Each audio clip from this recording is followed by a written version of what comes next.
And we are off. But what we have here, we call this white pine leather. And so it is very thin bark that comes from the youngest part of the tree. Mm-hmm. The youngest part of the tree being generally the tops. Mm-hmm. Now in logging language, basically a log ceases to be when it gets 8 inches or smaller in diameter, which just happens to be the top of a white pine, where all the limbs generally go around in concentric rings. And so everywhere there's one of these whorls of limbs, there'll be a separation till the next grouping.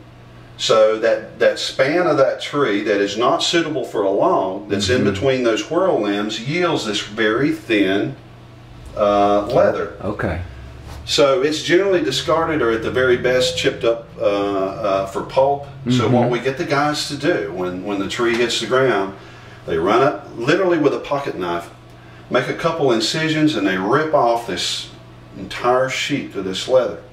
So we bring it in, we grate it, we dry it, we bring it to intense heat, set the pine pitch that's in it, crystallize it, and then vacuum laminate it, and it just gives you all kinds of possibilities then for board textures. Oh, that's amazing. And did you have to train them for how to cut that off, or? That's kind of a cooperative thing. You know, we give suggestions and then they refine it. They're the guys having to do it. Right. So, you know, they'll come in like, well, we tried that tool of yours, that didn't work. Here's what I come up with, and man, that works like a charm. So here's a whole truckload. So, okay. Yeah, it's a great thing. Now, these moldings that we use, they're somewhat unique in their life cycle.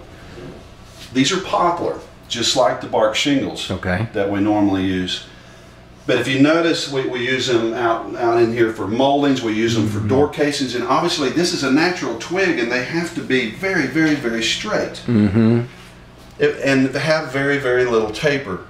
Well, I think you can quickly translate that into meaning that it's growing very tall, very skinny. Okay.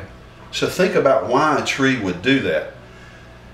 What is happening is a younger sprout is coming up in a maturing forest. It is fighting for survival. It is fighting to get its way up through that canopy.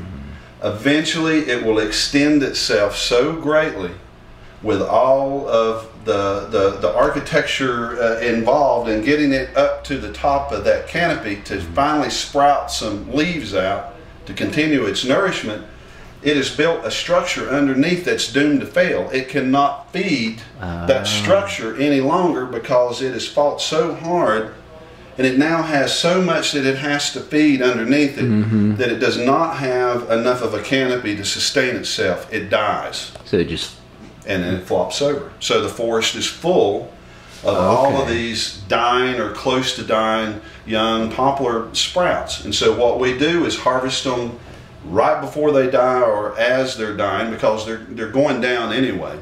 And so that gives us this incredible opportunity for straight moldings using a natural free-form limb. And with that, again, the crews you work with are keeping an eye out for these. Yes, and absolutely. Yeah. Okay.